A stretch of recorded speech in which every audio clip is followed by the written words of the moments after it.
ایک بھائی کا سوال ہے، کیا سانپ حلال ہے یا حرام ہے؟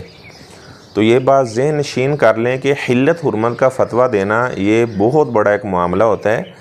کوئی انسان کسی چیز کے بارے میں کہہ دے کہ یہ حلال ہے یا کسی چیز کے بارے میں اس کی حرمت کا فتویٰ دے دے، تو عبداللہ بن عباس رضی اللہ تعالیٰ عنہ فرمایا کرتے تھے کہ جو انسان ہر بات کا ہی فتویٰ دینا شروع ہو جائے تو سمجھ لو کہ یہ مجنون آدمی ہے۔ اچھا، جو آپ نے سوال پوچھا ہے سانپ کے بارے میں، تو سانپ کے بارے میں قرآن حدیث میں واضح طور پر کوئی اس کی حرمت پر نص موجود نہیں ہے۔ البتہ قرائن سے ایسے لگتا ہے، شواہد سے ایسے لگتا ہے کہ سانپ حرام ہے، کیونکہ آپ صلی اللہ علیہ وسلم نے سانپ کو مارنے کا حکم دیا ہے، اور اگر کوئی آدمی حالت احرام میں ہے، اگر وہ سانپ کو مار دے تو اس پر کوئی فدیہ وغیرہ بھی نہیں ہے۔ البتہ امام مالک رحمہ اللہ تعالیٰ جو ہیں ان کی طرف اس کی حلت منسوب ہے، لیکن راجح بات یہی ہے، جمہور کا نظریہ یہی ہے کہ جو سانپ ہے اس کی اگرچہ قرآن حدیث میں واضح طور پر نص موجود نہیں اس کی حرمت پر جو دلالت کرے،